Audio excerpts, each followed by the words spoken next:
And my point of my career is to impact people as much as possible and build community while there's a part of me that's scared to want that. Because I don't feel positive about that. Coming in hot with a bang, running amok with a gang.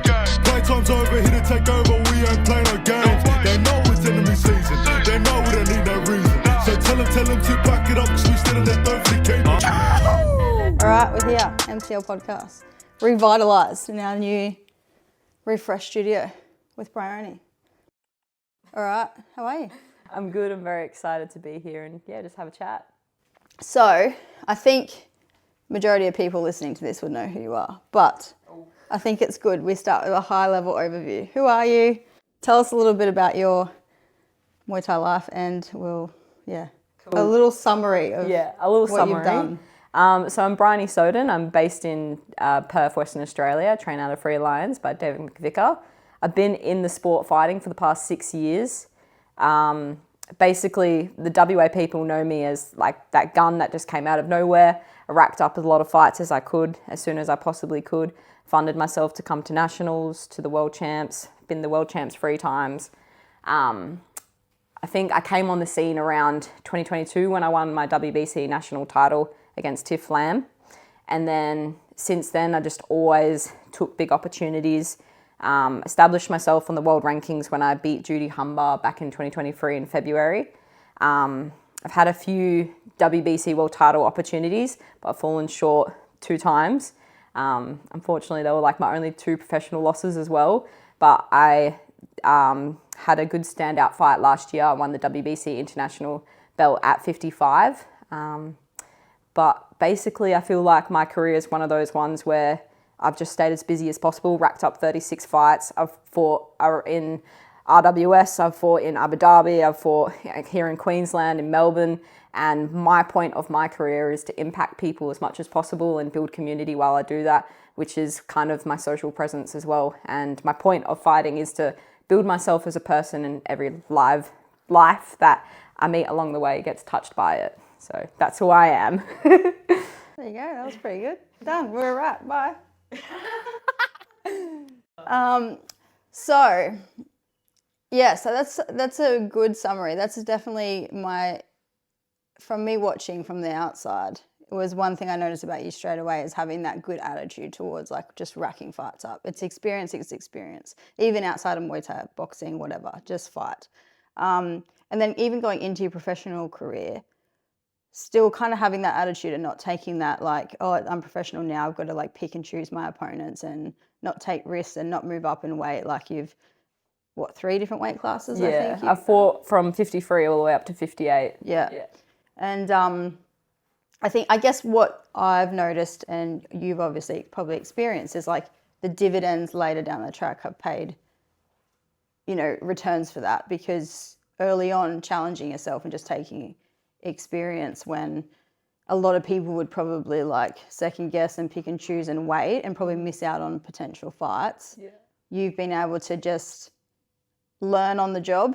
Yeah. And then been able to fight at quite a high level fast, I guess. Yeah. In time-wise fast. I think because of my coach, David McVicker, anyone who knows Max McVicker, he had such a strong amateur background before they moved to Australia by the time he was 13, over like 70 fights amateur experience. And that's the mindset that was embedded into me, like just rack up the experience while you can and have as much fights as possible.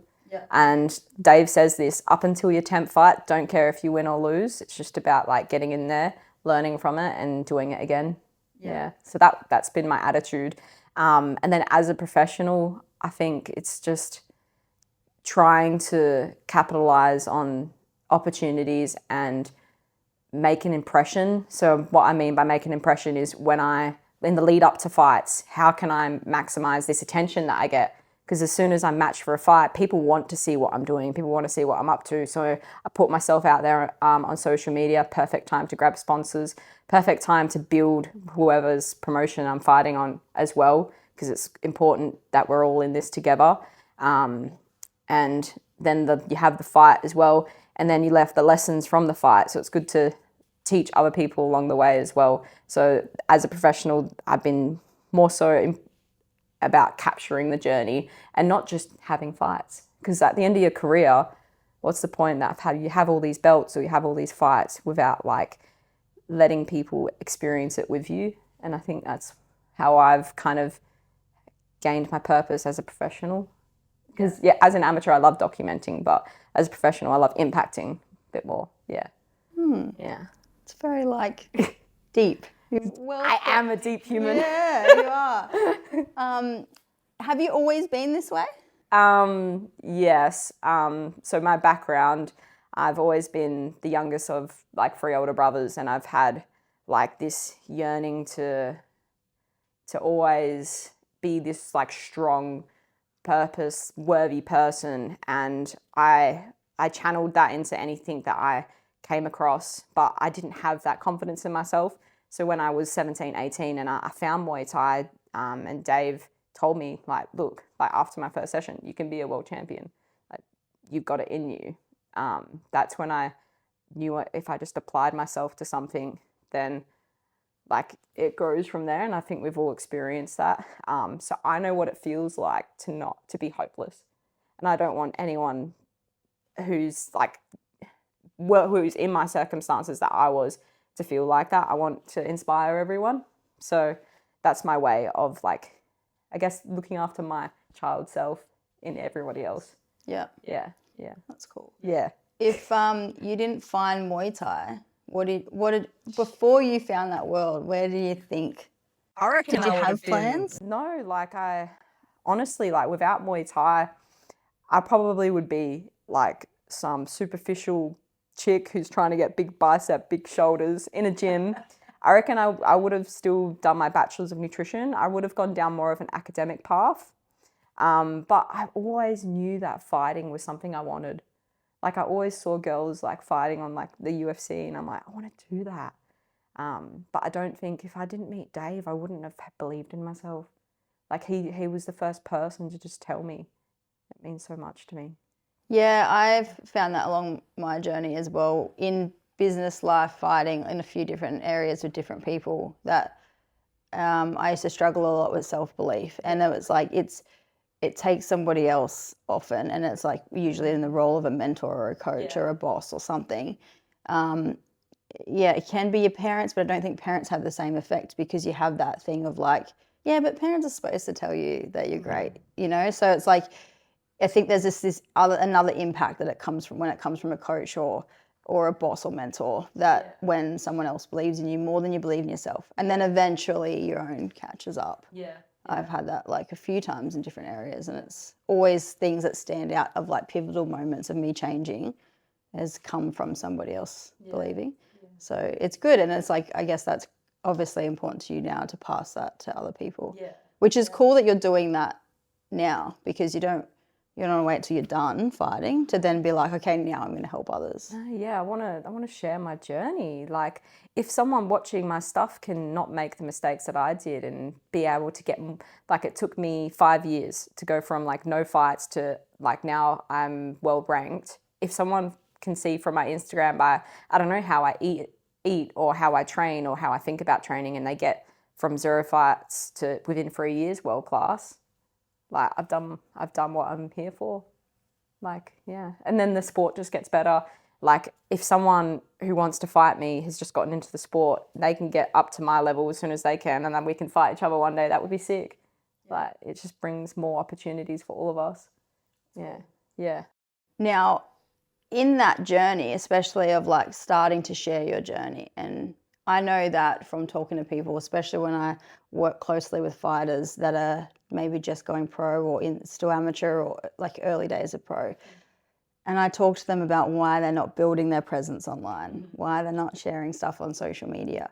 Like today we're about to film this long media day, and we do this to kind of force it down everyone's throats. And there will be a lot of people that come today that are like so nervous in front of the camera.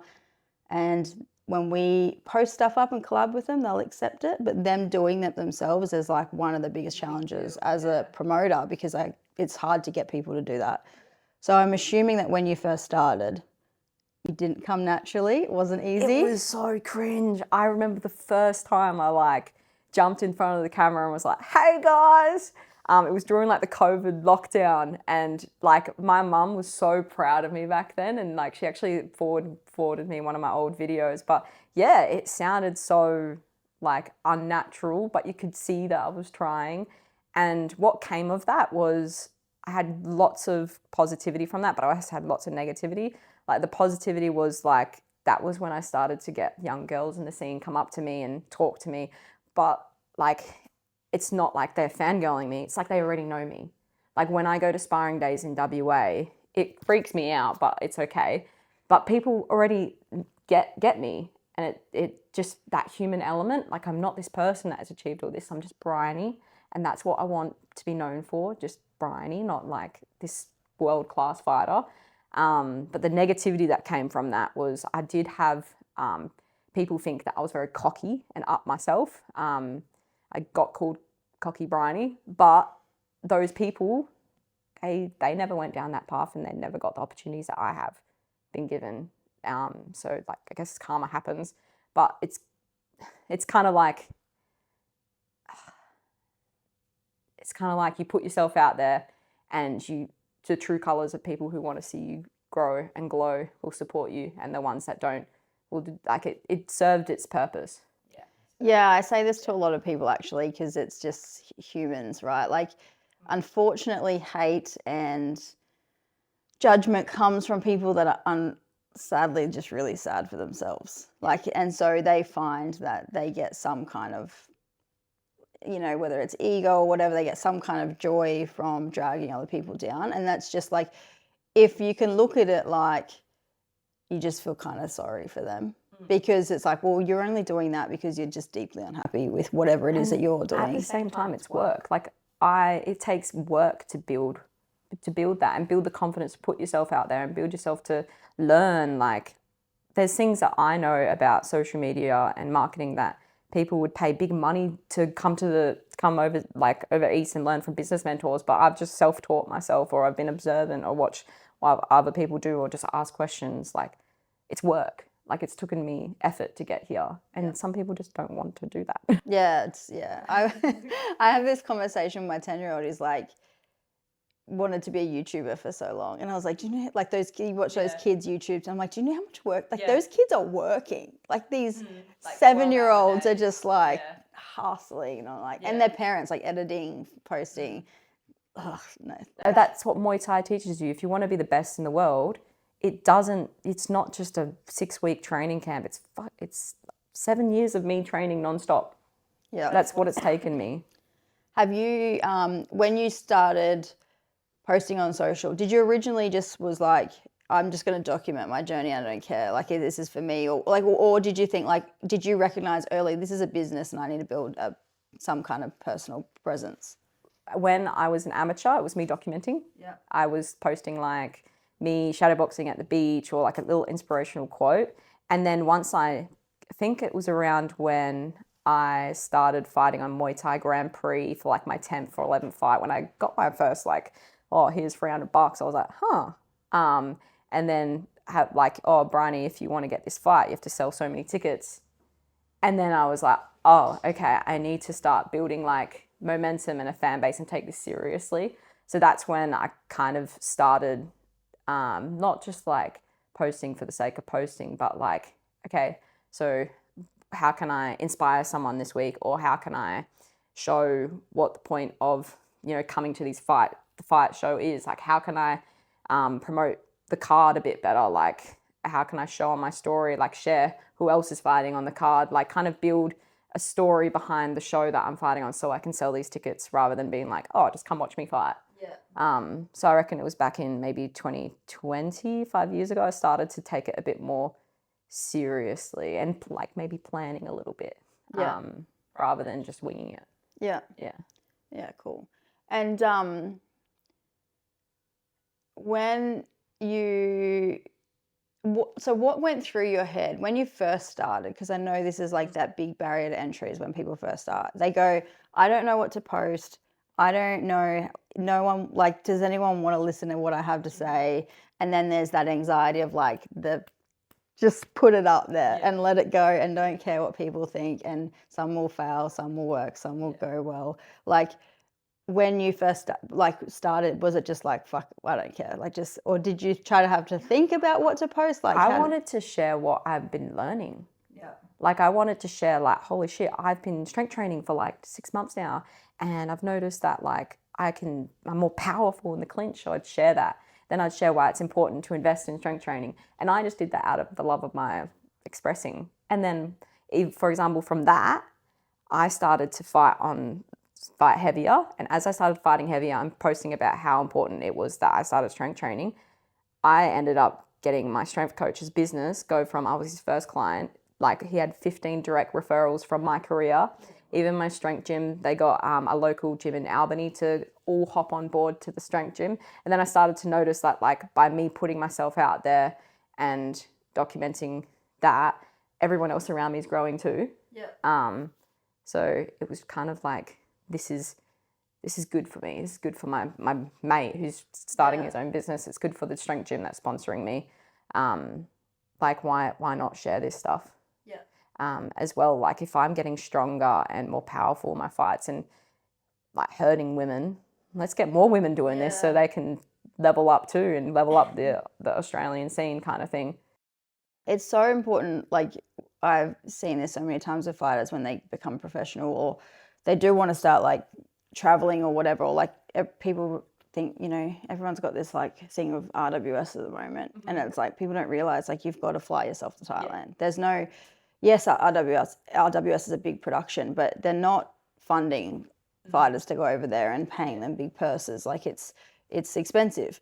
And then, you know, you have people start reaching out for sponsors, and that's all very well, everyone needs them, but if you're not giving them anything back, or you haven't been doing the work prior to then ask for the sponsors, it's a little bit I guess like shallow to then just be like, oh, now I need money, guys, can you sponsor me? And it's like you haven't been actually like showcasing that you'll do the work to support their brand. Even as well. In my like portfolio, I have like my timeline of how I've worked with a certain business and what they've got from working with me, so people can see the value that I bring, rather than just be like, this is what I've achieved in my sport. Yeah. If that makes sense. Yeah, I think that's like a really good point for people if they're thinking about going down this route, is like, as a business owner, every business owner, because we deal with this obviously with MTL a lot as well, is like everything is about their return on investment. And yes, there are a lot of brands and businesses out there that just want to support and they don't really care too much about return. Yeah. But at the same time, that's a limited, and that's usually maybe a close family friend or a friend or maybe someone at your gym and their kid trains and you've helped them or something, and they will just do it for support. But majority, especially if you want to get to like higher levels, it's every business is trying to survive on itself. So they're like, well, what am I going to get out of it? So it is super important to like put in those deposits early in your career, I think. Yeah. So on the negative side of that, before we move on from this topic, because I just know from talking to fighters, it's such a big thing. And I know it's like one of those things that holds Muay Thai back, is people not putting themselves out there more. The judgment and the negative side and the people calling you cocky. How did you deal with that mindset wise, and what's a way for fighters to work through that? I just like, it still annoys me to this day, but honestly, if someone's pointing out something about you, it's just something that they're not brave enough to step into themselves. So you, by being you and putting yourself out there and getting the hate, is just you showing an example to whoever it is that they can do it, and they're not willing to, so they're just sitting back and judging. And it's just, coming from that place that hopefully just keep being you, they'll eventually see the why behind it. Yeah, it's a bit of a mirror on people. I learned that a little while ago, and I always think about that. Like if you feel yourself judging someone, then you often have to look at it like it's a mirror. Like, what is that shining back on me, that there's a hole there that is a reason I'm judging them? Yep. And so that's often... It's a gift. It's a blessing. Yeah. Like, I love when that happens to me. Or if you're jealous of someone, if you get that feeling, you're like, what is that? Yeah. What is that? Like, why is that there? I have mad imposter syndrome. I think I do not give myself the... I'm worth so much more than what I get. So I know myself that I get jealous of people when they're with less experience, less education, but less qualified than me, and they're getting better opportunities. I know I get jealous of that because they're willing to just take a shot. and just put themselves out there. So I know that's something that I need to work on, and getting the things that I deserve and what I'm worthy on. So yeah, it's a blessing in disguise. Have you always had like a fairly strong mindset, even like just with your fight career as you've developed through this sport, or is it something you've learnt? I feel like because of the way I was brought up in life, I feel like my mindset has had to be, I've had to be tough, I've had to be strong, I've had to survive. If anyone's watched my journey, like this year, I've taken a huge step back from everything, and I've just been pouring into my mental health. Everything this year has been for my mental health. I chose not to fight in February for that reason. Unfortunately, right now I can't get fights, so it's like karma. And I took all the time that I was giving to the sport back to me, and I'm using that time to get professional help, mindset-wise. So I understand why I'm so mentally strong now, but that got me here, but it's not going to get me to where I need to be next. So I think... So a lot of that's been like resilience out of like pure no survival. choice. Pure survival, yeah, pure survival. And it's come from a lack of self-worth. It's come from having to prove myself, having to earn. Like I will work and I will achieve in order to earn love. But now I know that like I am worthy of it. I don't need to constantly prove that I'm like that. Proving has got me so many opportunities. Obviously, that proving on social media has got me the presence that I have and the skills that I've acquired. But coming from that area now and not setting boundaries will just make me go. So like moving forward, like 2025, that's where I'm learning where's my self-worth, what am I worthy of, what am I deserving of, and I don't have to prove myself anymore. Like I'm just learning how to set new standards for myself. So my mindset, I had no choice. I've just survived. It's actually really interesting because like I don't know about other people, but if someone doesn't know that about you and you just do witness what we see on social media and your performances in the ring, it's very obvious to everybody that you're strong and resilient, but you would assume that comes from this undying belief in yourself. No, like it's the opposite. What it looks like is that you just know who you are, who you want to be, and like that you're like fuck everyone else, like I'm me and I'm going to be me. But not that it's often the opposite, which is like you're trying to actually... The first time I spoke to my sport, not my sports psych, my clinical psychologist, I told her my life, and then I told her who I am now, and she was just shocked. She's like, the way that you've turned out, considering what you've gone through, is unbelievable. You could very well pivot the other way, yeah, right? And it has. Like I have family, and if I compare my life to them, it's insane. And that's where I need to recognize and give myself a pat on the back for, which makes me excited. Like just being able to heal that part of myself and forgive myself for being the person that had to survive and prove my worth. I'm so excited for what's going to be next for me. Yeah. So now I guess the work that you're currently going through and what's ahead of you is the internal validation of like, you're not doing it to show any accomplishment, anyone else. It's just you're doing it because you love it and it's for you. And even if you don't achieve X, Y, Z, then that's cool. And you know what? I learned that when you're standing in the ring, you fought for 2 world titles, and having it or not having it didn't mean anything to me. Like I've won a gold medal at the World Combat Games. I had 4 fights in 3 days. That was hard. That classifies me a world champion. But like, it meant nothing to me. I didn't care whether I won it or not. And that's what upset me. I'm like, why is it whenever I fight for the highest stakes that I didn't care? And that came down to my self-worth, my why, like what am I doing this for? Why, like when the pressure's there, I'm not crumble, but I just dissociate, and I'm not, like you can see it in my eyes. The fights that I absolutely go out there and I school the girls, my eyes are locked in.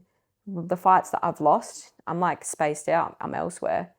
And I think that came down to like, what am I doing this for? And along the line, I lost it. I lost that joyfulness, that playfulness, like I'm doing it because I actually love it. So personally, my goal in terms of my fight career and who I am in the ring is I want to be capable of just being able to, every time I step into the ring, there's things I know I'm capable of doing in the fight. I just want to each time push that little limit, regardless of the win or lose, because I know if I push myself skill-wise, like I haven't had the confidence to throw elbows. I haven't had the confidence to get into the clinch. All I've done is I kick people and I've boxed people very well, but I want to do more. I want to do more as a fighter. And me doing that, the achievements will come along the way. Because the fact that I've been able to become like number 2 ranked in all sanctioning bodies, and I've just boxed or I've just kicked or I've sometimes gone into the clinch and I haven't done anything else because I've been too afraid to. But the moment I'm going to choose to do everything else, like I'm going to be like unstoppable, if that makes sense. Yeah, so that's where my mindset is at the moment. And rather than winning belts or going up the ranks or fighting certain people, I just want to grow myself in the ring and do more, be capable of more and not hold myself back anymore. Yeah, well, okay, that's good. That leads me into what I was going to ask you. So, like, is there, so obviously there's that element of putting on certain performances or achieving certain things in the nuances. Else, apart from that, is there like an overall picture for you for what you want to achieve before you finish this? Or do you have like a path? There's a duality here because I think I'm lacking the self-worth, and I think that's why I'm like, I don't want to win the belts or I don't care about fighting on certain promotions. I think there's a part of me that's scared to want that because I deep down feel like an imposter about that. And then there's also a part of me that's like, I want to fight on, like, I want to go down a kickboxing path, or I want to fight on Rebellion, or I do want to fight, I want to fight like Barbara, I want to fight all these big names. But then there's part of me that's like, I don't really care. So there's still that, I still exist. Yeah. It still exists in my brain. I guess it's learning to have those goals, and contrast from what you've done is not associating them with an external achievement, but it's like they are still external. So it's like you can still, it's finding a place where you can still want the external things, and that's okay, but it's not because of what that represents for anybody else. It's like you can still want that stuff and and be okay. It's like getting in the ring and winning a fight, but you're not happy about your performance. That's basically it. Like, I want to get in the ring and achieve what I'm capable of achieving, whether I win or lose. And that's what I want to do in life, because I'm going to get up and go again, and no matter what. Yeah. Yeah. Nice. Yeah. So do you do much coaching? Oh my God. So I did 4 years worth of coaching at my gym, and I absolutely love it. You teach a lot of teens and... Yeah, so when Max was planning on leaving the gym, he coached me how to coach, which if anyone's had a PT with Max or come across him, he's very good at articulating and explaining things. So to be able to learn from him is great, and also obviously learning from my coach, how he coaches too. So I think I was 19 when I stepped into that role. Started coaching the kids, and then I did ladies as well, and then I started the teens, and then did some adults, a mix of all that, and I threw myself into that to the point I burnt out, and it impacted my career last year. I was not very present in the ring at all. My whole team, we all understand that's why I took a step back this year and I'm not coaching this year, but it's my passion. Like, I love it. Like, there's nothing more that lights me up than seeing people grow and like me giving to them, which has been my kryptonite, because I care more about them than I do about myself. So I have to find that balance. It's my next goal, is find that balance between being that coach or leader for someone, but being able to put myself first. And I think that's awesome, because boundaries as a human is something we all need to learn to do in order to fill our own cups. Quite a lot of the mums at my gym, when I told them last year that I'm not going to be coaching in 2025, they told me, like, you need to like go on your calendar and put black on certain days and put yourself first, like take time away, recharge. Like, you shouldn't be available all the time for everybody else. things like that. So it's all lessons I'm learning. I'm growing up. Yeah. It is such a big part of it. Like we had one of our main coaches now ended up retiring from fighting because he got to that point where he's like, I care about, like if we had someone on the undercard of a fight that he was fighting pro and he's more interested in them, and Benja's the same, didn't have many fights for that reason because he was coaching at the same time as he was fighting. And so, and he was always like, any day of the week would be there for other people, preferred the coaching, and that always came in front of their camps. And I think at some point, if you're trying to do both, you can do both to a level, but at some point, if you're trying to do both, if you're trying to do coaching to a high level, fighting, like one's going to get sacrificed for sure. I think the reason why I wanted to do it was to grow my confidence as a person, because I know like when I was like a 12-year-old, I used to like put the camera up and I would speak to my camera and do like little inspirational talks and like seminars to the camera, because like one day that's something I want to do. I want to travel the world and tell my story, and like write a book and things like that. That's definitely something I want to go down. So when I got the opportunity to teach Muay Thai, I'm like, oh, this is like adding more reps. That's my mindset, more reps. So yeah, that's what coaching was for me. It was just a tool to grow me as a person. And then it grew on me. Yeah, the other side of that, of the coaching side that people don't often see is it doesn't end when the class ends. It's like you emotionally care so much. You're thinking like how this person's struggling with this, how can I teach them that? And then it keeps you up late at night kind of thing. Yeah. That's why I was like. You end up everyone's therapist as well. That, Outside of your scope of, you're like, well, I don't know if I'm sure. qualified to give you life advice. I'm teaching you to kick and punch. Yeah.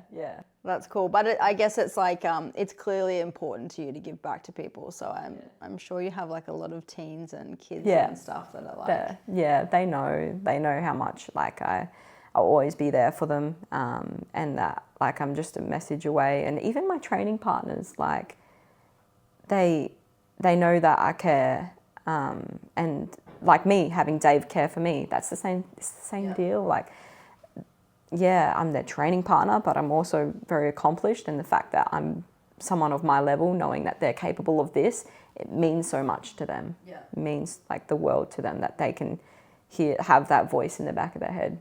Yeah.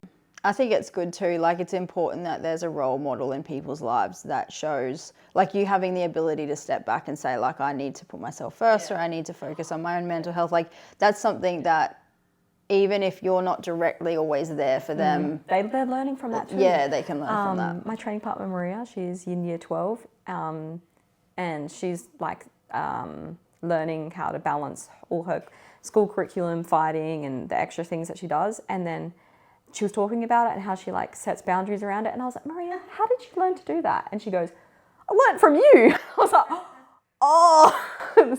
Yeah, so they're definitely watching and observing. Yeah. And that's why I put myself out on social media. You never know. Yeah. For sure. So obviously, this year you've been on a big journey then of self-discovery, as always, but maybe more so than normal for your deep self. What have you got any fights coming up, or like, what's going on? So everyone always, you're running out of opponents, definitely in Australia. There's been a little bit of talk about weight division changes. So what's next in the fight scene for you? Cool. So I actually, at the start of this year, I called my coach up in like February, and I said to him, I know that most of my career I fought up in weight. And I haven't had to diet. I literally eat like 3,500 calories bulk, get in the ring at 57, hardly cut any weight, and just like blitz it because I'm so strong and powerful. And I said to him, like, I want to respect myself this year and be more of an athlete and have the dedication where I fight at my weight class. Which in April I fought at 55 and I made 54 so easily. And I dieted for like a month, and I'm not used to dieting. Like, I'm used to, if anyone knows, I'm a performance nutrition mindset person.